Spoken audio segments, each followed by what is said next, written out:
Bien, damos entonces formalmente inicio a la audiencia. Para los efectos de registro de audio se individualizan, por favor, por el Ministerio Público. Buenos días, su señoría, fiscal Sergio Moya Donque. Además le acompaña como querellante. Buenos días, su señoría, por el Consejo de Defensa del Estado, en parte querellante, comparece el abogado Carlos Chacón Figueroa. Y además... Chao, buenos días. El abogado querellante Claudio Sepúlveda Navarro, por Emiliano Rueta. Bien. Por las defensas, entonces, buenos días. Buenos días, magistrado. En representación de don Sebastián Dávalos comparece Álvaro Morales Pinto, con domicilio de forma de notificación ya registrado en el tribunal. Además, comparecen. Su señoría, buenos días. Por don Juan Díaz Sepúlveda comparece abogado Carlos Astorga Bernales, cuyo dato de individualización también se encuentran registrados en la carpeta judicial. Y además... Buenos días, magistrado. Por Mauricio Valero, comparece Felipe Jiménez Seminario con forma de notificación y domicilio ya establecido. Buenos días, magistrado. Por don Mauricio Valero, comparece el abogado Ricardo Schombur con forma de notificación de domicilio ya registrado en autos. Bien, de acuerdo con los antecedentes, son dos los motivos o fines de la audiencia. No sé, nos proponía la Fiscalía partir por el debate del sobreseimiento. ¿Así es, su señoría? Sí, si los demás intervinientes están de acuerdo. Bien. Gracias, magistrado. Concede la palabra a la defensa, entonces. De conformidad con lo dispuesto por el artículo 93, letra F, y el artículo 250, letra A del Código Procesal Penal, magistrado, solicitamos que se dicte sobreseimiento definitivo respecto de don Sebastián Dávalos en relación a un hecho particular que tiene que ver con una imputación que se le hizo en algún momento por una posible infracción al artículo 3º de la Ley 19.223 sobre delitos informáticos. Esta investigación, o lo que dice relación con este asunto en particular, su señoría, si bien es cierto, ha formado parte de la investigación madre, llamémoslo así, que ha instruido la Fiscalía Regional, naturalmente no tiene vinculación con los hechos por los cuales se formalizó en su minuto la investigación, y entiendo que recientemente el Ministerio Público, accediendo a una petición de la defensa, le ha dado un nuevo RUC a esta investigación, el cual entiendo que el señor fiscal Moya, el señor Moya tiene, pero esta defensa desconoce, pero sí sabe que se accedió a esa petición. Y respecto de los fundamentos de nuestra petición, son muy breves, su señoría, muy concisos, y vamos a ir inmediatamente al grano. 15 días después de que se iniciara la investigación, su señoría, el día 6 de marzo del año 2015, el servicio OS9 de Carabineros, previa autorización del tribunal, se constituyó en el Palacio de la Moneda y procedió a incautar los siguientes elementos tecnológicos: un teléfono iPhone, un computador marca Acer All-in-One, ambos elementos asignados a Sebastián Dávalos en su calidad de director del área sociocultural de la Presidencia, así como un DVD con el servidor de correo, de todo lo cual quedó registro en la nube 160-4356. Esto se informó hacia la Fiscalía a través del informe número 970 del servicio OS9, de fecha 26 de marzo del año 2015. Esos elementos tecnológicos, su señoría, dieron lugar a su vez, y en el caso concreto del computador, su señoría, Acer, incautado en la Moneda, a el informe pericial de análisis informático número 001-2015, emitido también por el servicio OS9 de Carabineros, del mes de junio del año 2015, cuya autora es la asesora, la ingeniera informática Alejandra Augusto Rivero, que fue un informe, su señoría, en el cual, en síntesis, lo que se señaló es que el dispositivo de almacenamiento contiene un sistema de archivo no reconocido y es un disco sin formato, por lo mismo no mantiene un sistema operativo, que fue una conclusión que, cuando se hizo pública aproximadamente en el mes de fines de agosto del año 2015, causó una cierta controversia en el sentido de que efectivamente ese computador pudo haber sido manipulado o alterado su disco duro. Precisamente con motivo de esa situación, su señoría, la Fiscalía Regional dispuso también a principios del mes de septiembre que se despachara una nueva orden para ser cumplida por el servicio Cibercrimen de la Policía de Investigaciones, y simultáneamente esta defensa presentó un escrito solicitando que se practicaran una serie de diligencias sobre esta situación en particular. En la ciudad de Santiago, además, su señoría, en la Fiscalía Centro Norte, para ser más precisos, también en el mes de septiembre del año 2015, los parlamentarios señora Marcela Sabat Fernández y don Felipe Ward Edwards presentaron una denuncia en la Fiscalía Centro Norte por posible infracción al artículo 3º de la Ley 19.223, donde señalaron que, a propósito del informe evacuado por el servicio de S9, podría existir la posibilidad de que efectivamente se haya alterado ese sistema de información. A principios del mes de noviembre del año 2015, la Fiscalía Centro Norte, su señoría, remite los antecedentes a la Fiscalía Regional y el 11 de noviembre esta denuncia pasa a formar parte de la investigación del caso Cabal propiamente tal en la Fiscalía de esta región. Días antes, su señoría, más precisamente el día 19 de octubre del año 2015, el cibercrimen, como le señalé, de la Policía de Investigaciones emitió el informe policial número 3562, su señoría, en el cual consta de dos partes, de una orden de investigar propiamente tal, donde prestaron declaración una serie de funcionarios que trabajan en la Dirección de Información y Tecnología del Palacio de la Moneda, todos los cuales corroboraron efectivamente digámoslo así, el paso que tuvo el computador desde la oficina del señor Dávalo hasta que estuvo guardado en dependencias de la Dirección Sociocultural y cuando fue incautado por el OS9 Carabineros en el mes de marzo, revelando absolutamente la legalidad de todas las actuaciones y la incapacidad de formularle algún reproche siquiera administrativo a ninguno de esos funcionarios. Y además, su señoría, se acompañó a ese informe, a esa orden de investigar del cibercrimen, el informe forense informático número 425-2015, su señoría, que a modo de conclusiones, me permito leer, dice que no se detectó formateo del disco duro, sino que mediante la utilización de una herramienta posiblemente DiskPack o FDisk, se eliminaron los datos del BUF y el MFT. Se presume que la herramienta utilizada fue el DiskPack, opción clean, por cuanto existe información documentada en fuentes de MSDN de Microsoft que indican que se utiliza esta en la escritura de cero en dichos sectores. Se estima que la fecha de eliminación del boot y el MFT fue posterior a las 17:44 horas del día 13 de febrero del 2015, que es cuando el señor Dávalos renuncia a su cargo como director sociocultural de la Presidencia, por cuanto a partir de esa fecha no se observa actividad de acceso a archivos ni creación de estos, salvo aquellos elementos propios de calendarios similares, observándose además que el equipo fue apagado correctamente en esa fecha. Dados los considerandos anteriores, concluye don Andrés Godoy Pérez, ingeniero en informática, que es quien suscribe este informe, y entendiéndose que el espacio reservado para el almacenamiento de archivos se encontraba intacto, su restauración fue del 100%, ya que los sectores eliminados no son de acceso por el usuario, excepto mediante la utilización de una aplicación como la ya descrita.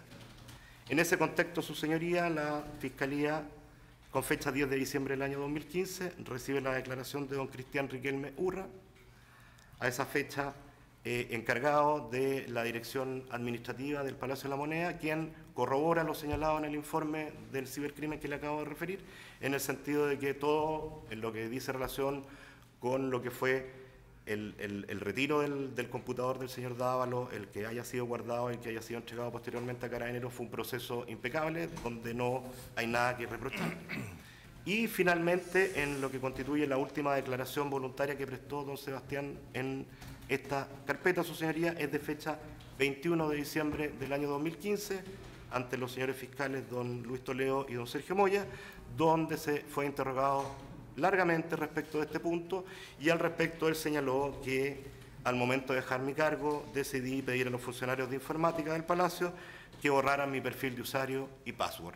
De todo lo cual se revela, su señoría, claramente a nuestro juicio, que no se cumple con ninguno de los requisitos señalados por el artículo 3 de la ley 19.223, su señoría, que prescribe, me permito leerlo, el que maliciosamente altere, dañe o destruya los datos contenidos en un sistema de tratamiento de información será castigado con presidio menor en su grado medio. Resulta, a nuestro modo de pensar, su señoría, incuestionable que en este caso ninguno de esos extremos típicos se satisfacen. Los hechos que se han investigado, en consecuencia, no son constitutivos de delito en lo que dice relación a este punto en particular y, consecuentemente, con lo expuesto, su señoría, solicitamos, de conformidad con la letra A del artículo 250 del Código Procesal Penal, que se dicte sobreseimiento definitivo respecto del señor Dávalos. ¿La Fiscalía? Su señoría, efectivamente, en el día 16 de septiembre del 2015, ante la Fiscalía Metropolitana Centro Norte, los diputados señora Sabat y señor Guard presentaron una denuncia por hechos que podrían revestir caracteres de delito, concretamente de la ley sobre delito informático, y la Fiscalía ya había incautado el computador al cual ha hecho referencia la defensa, y fueron sometidos a las pericias respectivas. Esas pericias arrojaron como resultado que su contenido se encontraba absolutamente intacto, que no hubo ninguna manipulación en el sentido de intentar borrar antecedentes o introducir antecedentes que que no estuvieran originalmente en ese computador. Concretamente lo que sucedió fue que al momento de renunciar el señor Dávalos a su cargo, se solicitó al Departamento de Informática del Palacio de la Moneda que se bloqueara el usuario y el password. La explicación que él dio es que quería evitar que se extrajera algún archivo, se borrara algún archivo o se agregara algún archivo. Lo que a todas luces, y considerando las pericias, parece absolutamente razonable y creíble. En ese sentido, al no haber existido ningún tipo de manipulación de la información, ni haber existido algún tipo de eliminación de información, ni que se haya agregado información a ese computador, ciertamente concordamos con la descripción de hechos que ha dado la defensa y nos encontramos, según nuestro parecer, en la hipótesis del artículo 250 letra A, toda vez que no hay ningún antecedente que pueda hacernos afirmar que existe algún atisbo de delito en estos aspectos. Efectivamente, el día 10 de marzo, el colega Álvaro Morales Pinto solicitó a la Fiscalía que se separara investigación este hecho concreto de la investigación del computador del señor Dávalos, y la Fiscalía le asignó un nuevo RUC, por lo que solicitamos que la resolución que recaiga en esta petición el día de hoy se registre en este RUC, que es el 17-00395-549-4. Siendo estos los antecedentes que tenemos en nuestro poder, y aún más, para ser más preciso, habiendo el equipo investigativo de la Fiscalía revisado el contenido de ese computador y constándonos el resultado de las conclusiones que emitió la policía al respecto, es que estimamos que procede en estos casos concurren los antecedentes fácticos para que se dicte el sobreseimiento definitivo conforme al artículo 250 letra A del Código Procesal Penal. ¿Los querellantes? Su señoría, por esta parte, el Consejo Oficial del Estado no ha presentado querella sobre los hechos en materia de la denuncia y, por lo tanto, esta parte lo dejará a criterio del tribunal la decisión de sobreseer. ¿Colega? Magistrado, sostengo lo mismo que ha expresado el colega del Consejo de Defensa. Este querellante por el delito, por la denuncia antes indicada y la investigación del delito puntual informático no ha presentado querella por ese motivo, por lo cual también dejo lo que dijo el fiscal como antecedente para que resuelva el tribunal. ¿Y el servicio? Sí, gracias, magistrado. Al igual que mis colegas, como han expresado, el Servicio de Impuestos Internos tampoco ha presentado querella en contra del señor Dávalos, razón por la cual también vamos a dejar la resolución a criterio del tribunal. Bien, los demás defensores, ¿alguna observación? Visto entonces y teniendo presentes los puestos en audiencia, en particular la circunstancia de que efectivamente se formuló dentro de esta investigación por otros hechos, originalmente ante la Fiscalía Centro Norte, una denuncia por eventual infracción al artículo 3 de la Ley 19.223 en contra de Sebastián Dávalos Bachelet, relacionada concretamente con la situación producida, según los denunciantes, luego de cesar aquel en el cargo que prestaba en la Dirección Sociocultural de la Moneda, atingente o relacionada con el eventual formateo, modificación o alteración de los registros computacionales, en particular del computador que utilizaba en el ejercicio de esas funciones. Quienes, de acuerdo con los antecedentes y lo que están de acuerdo tanto como el ente persecutor, se efectuaron las respectivas pericias por el OS9 de Carabineros, que incautó el día 6 de marzo de 2015, entre otras instrumentos o medios tecnológicos, el computador utilizado por el denunciado en el ejercicio de esas labores, que se estableció en definitiva conforme a la pericia forense informática agregada a la investigación y los demás antecedentes indicados en audiencia, el informe también de cibercrimen 3562, la circunstancia de que dicho soporte técnico no aparece alterado, modificado o dañado en términos que permita estimarse que maliciosamente su usuario quiso alterar, dañar o destruir los datos de algún sistema de información contenido en el mismo, sino que simplemente, al haber cesado en el cargo, requirió los trámites necesarios para el bloqueo de su password y clave personal, de modo tal que, no configurándose por ende los presupuestos fácticos del artículo 3º de la Ley 19.223 con esos hechos, el Tribunal, conforme lo dispone el artículo 250 de la letra A del Código Procesal Penal, sobresee definitivamente la causa en relación a dicha denuncia respecto de Sebastián Dávalos Bachelet. ¿Alguna otra petición? ¿O solo copias por ahora? Bien, autorizamos al colega si gusta retirarse de la sala o permanecer en la misma. Veamos entonces el segundo punto a debatir, colegas. Gracias, su señoría. Bueno, esta defensa solicitó una modificación de la medida cautelar que pesa sobre mi representado, don Juan Díaz Sepúlveda, cuál es la prohibición de mantener o establecer comunicaciones con los demás imputados de esta causa. Su señoría, creemos firmemente que esta medida cautelar ya no es necesaria, y si no es necesaria, entonces ya no resulta razonable su mantención. Su señoría, esta causa tuvo un año con investigación formalizada y ya llevamos más de 15 meses con investigación formalizada. Y recuerdo que en la audiencia celebrada en marzo, en que se discutió respecto de si se ampliaba o se cerraba el plazo, se cerraba la investigación o se ampliaba el plazo de investigación, la Fiscalía señaló que a su respecto la investigación se encontraba agotada y hoy día está vigente por cuanto se manifestó en aquella oportunidad, y así es, existían diligencias que hacían sentido y habían sido solicitadas por las respectivas defensas. Su señoría, de esta manera creemos que la prohibición que pesa se convierte en una prohibición que ya lo único que hace es entrabar, hacer difícil el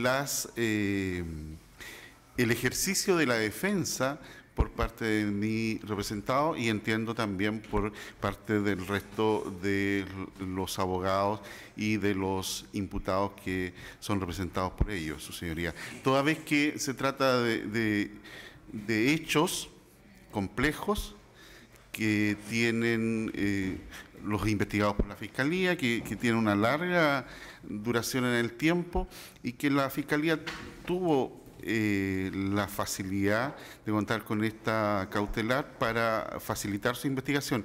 Y hoy día las defensas, ¿cierto?, que deben estar, y todas estamos preparándonos para enfrentar el juicio oral que ha sido anunciado, necesitamos poder reconstituir también la historia, establecer y poder establecer conversaciones que nos permitan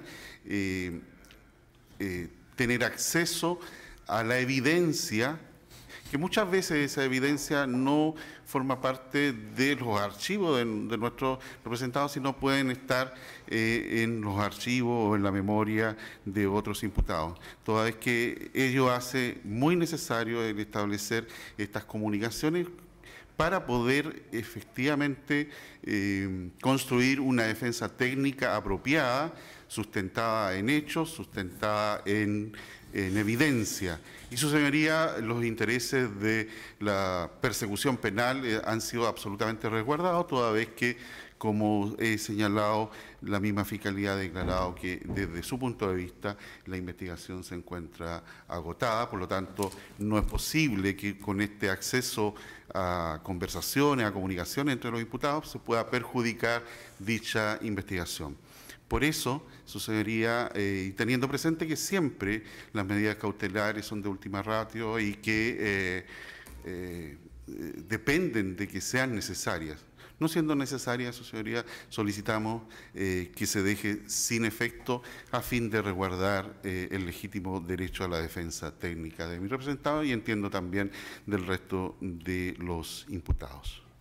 La Fiscalía, después le damos la palabra, obviamente. Señoría, en su momento la Fiscalía pidió si se hace tal medida cautelar porque había diligencias pendientes. Esas diligencias se han realizado, básicamente declaraciones de imputados y testigos, y tal como se ha señalado por la Fiscalía en otras oportunidades, a nuestro parecer la investigación se encuentra agotada.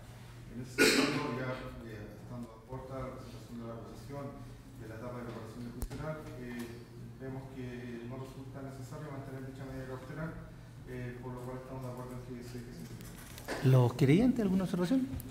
Su señoría, esta parte querellante se va a alinear también con el parecer del Ministerio Público en esta materia y va a allanarse a la solicitud de la defensa. ¿Y el servicio? Bueno, tal como ha expuesto mi colega del Consejo de Defensa del Estado, este servicio también adhiere a lo señalado por el Ministerio Público. ¿Los demás colegas?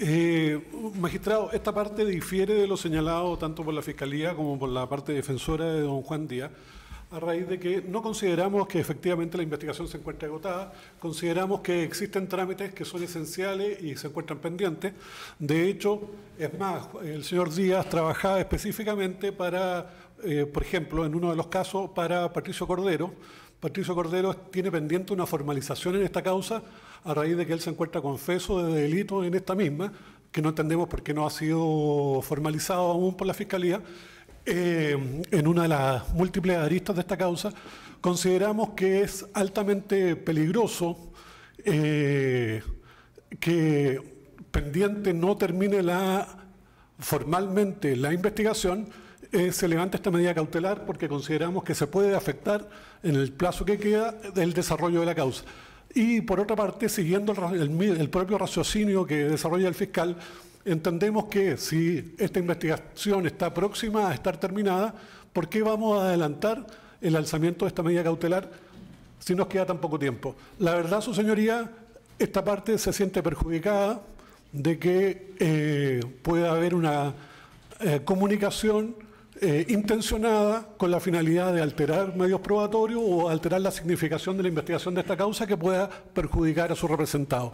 En esta razón consideramos que no se han acabado las condiciones que establece el artículo 155 letra G que justifican la mantención de esta medida cautelar y consideramos, por el bien de la investigación y por el desarrollo correcto de esta y evitar una posible contaminación, que debe mantenerse esta medida cautelar.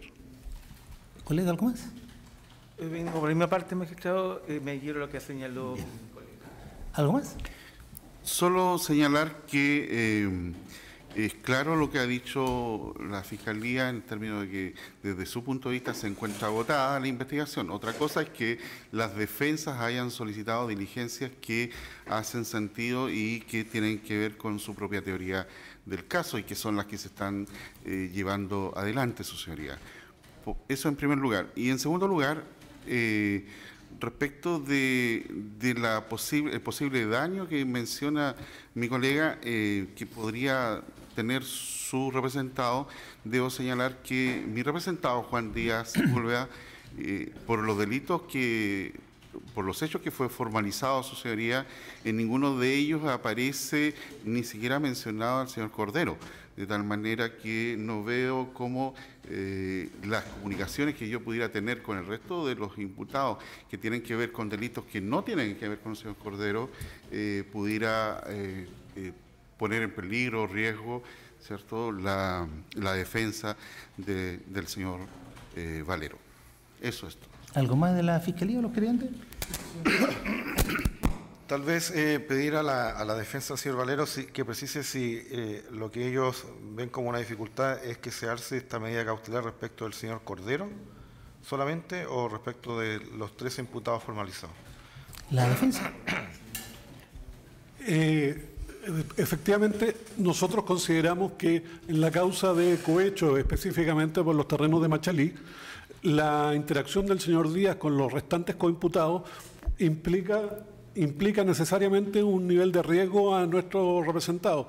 Hay que decir su señoría, que esta investigación dejó abiertas muchas aristas que son interesantes para ser desarrolladas delante del juicio oral, pero que si es que hubiese una planificación sistemática entre el señor Díaz y los coimputados en la causa precisamente de cohecho, la causa inicial de Cabal, nuestro representado podría verse afectado por alguna intencionalidad que se le pueda agregar o que se pueda negociar entre las partes. Entonces, su señoría, nosotros lo que pretendemos es mantener la objetividad de la investigación y limitar la posibilidad del riesgo de que exista una mala praxis que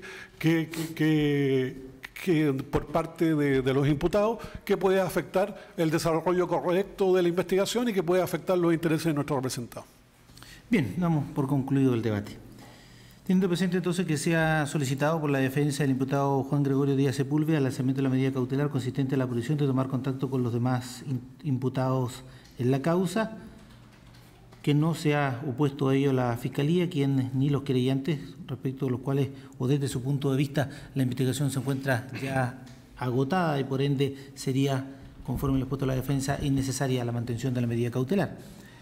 Que a dicho alzamiento se ha opuesto, sí, la defensa del imputado señor Valero, al estimar que ello pudiera traducirse en algún perjuicio para su representado debido a la interacción que puedan tener los demás intervinientes en relación a las decisiones que puedan adoptarse respecto a las teorías de caso para el futuro juicio oral, por lo que en su concepto, estando cercanos ya o a puertas del cierre de la investigación, no debiera alzarse la medida manteniéndose su fundamento. Segundo, que en concepto del suscrito, la aludida medida cautelar tiene o puede en ella observarse a lo menos dos fases. Una, que dice relación con el requerimiento efectuado por el Ministerio Público en orden a que el imputado en comento no tome contacto con los demás intervinientes de la causa para la investigación que él mismo está desarrollando. Pero a su vez, esa y otras medidas cautelares tienen también otra fase relativa a los propios imputados y a los derechos de defensa de cada uno de ellos. Es decir, en este caso, la circunstancia de que precisamente ese contacto o esa información pudiese afectar o alterar la adecuada defensa técnica de cada uno de ellos. Considerando el primero de los aspectos mencionados, ese a estas alturas se encuentra ya superado y desde ese punto de vista la medida cautelar resulta innecesaria, como lo ha reconocido el propio ente persecutor.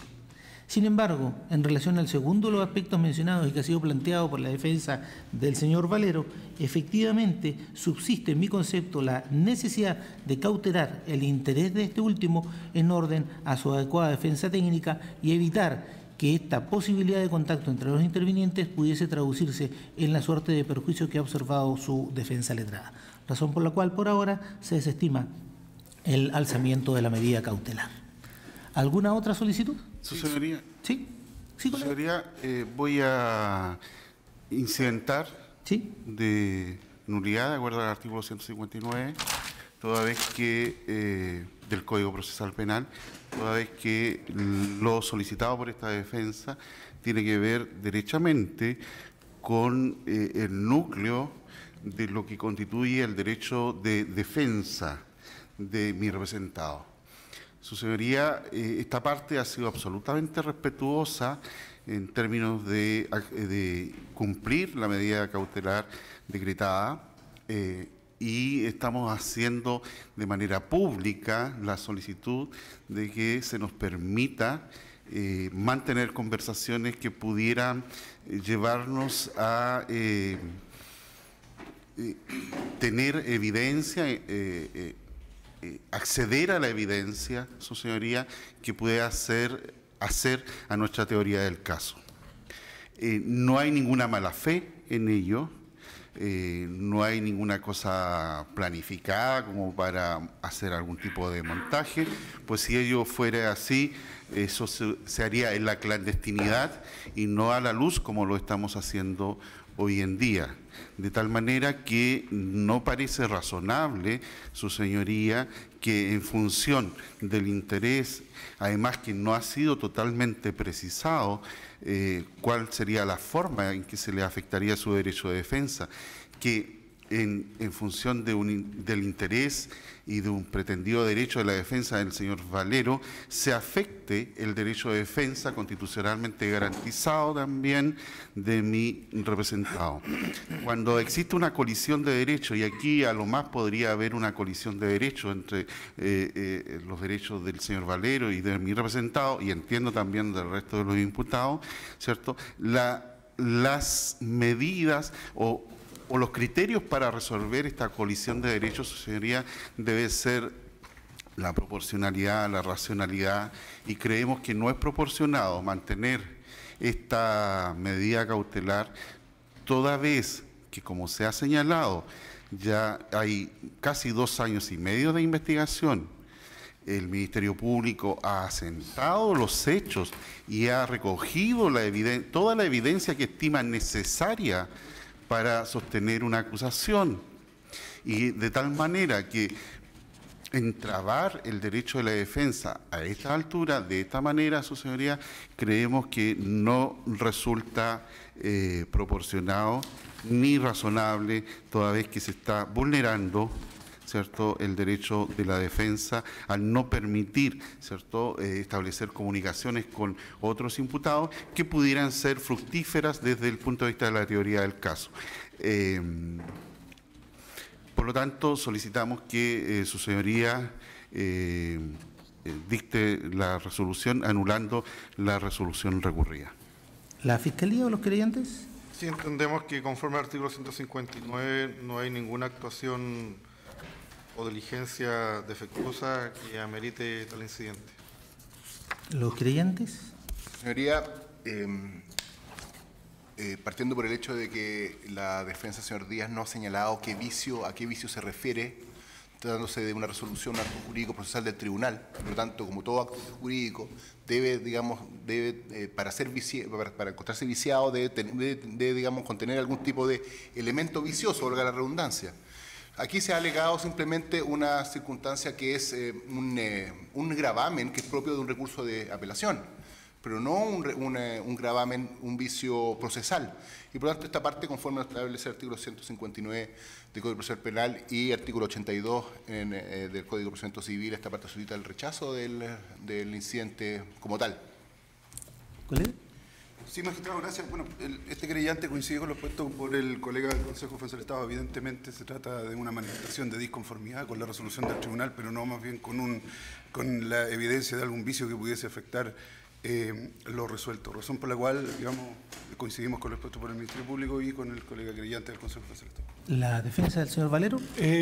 Para no ser redundante, su señoría, siguiendo la misma lógica de lo señalado por el colega abogado del Consejo de Defensa del Estado, consideramos que no se cumplen los requisitos para la aplicación del artículo 159, toda vez que no existe esta falla del procedimiento que sea subsanable por un recurso de nulidad. Todavía, amén, que el propio recurrente, en este caso, señaló que aquí había una colisión de derechos y no otra cosa. Acá, verdaderamente, como se ha señalado, esto podría ser materia de un recurso de apelación, pero no en ningún caso un recurso de nulidad. ¿Algo más, colega? No, señoría.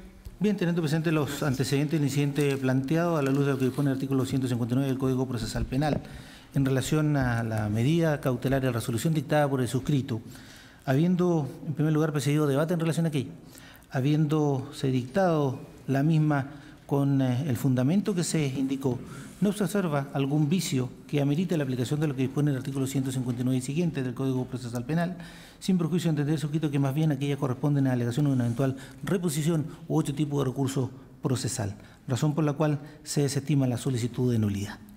¿Alguna otra petición? Sí, su señoría, atendido lo resuelto por el tribunal de mantener la medida cautelar de la provisión de comunicaciones entre los imputados, solicitamos se pueda notificar específicamente cada una de las defensas, indicando que esta medida se encuentra vigente. Sí, se va a remitir copia de la audiencia donde consta la resolución. ¿Algo más? Sí, su señoría, solamente aprovechar la oportunidad para hacer presente a su señoría que delego poder para actuar conjunta e indistintamente en esta causa, en estos antecedentes, a la abogada Pamela Magdalena Cisternas Cortés y al abogado Miguel Ignacio Fredes González, quienes se encuentran presentes en la audiencia para efectos de que su señoría pueda... ¿Y el correo electrónico de contacto cada uno, si nos pueden indicar, por favor? Sí. Correo pmcisternac@gmail.com y Fredes Legal Consultant, termina con T, @gmail.com. Bien, tenemos presente esa alegación de poder y su correo electrónico para su ingreso al sistema computacional. ¿Alguna otra solicitud? No. Ponemos fin a la audiencia. De nada. Luz.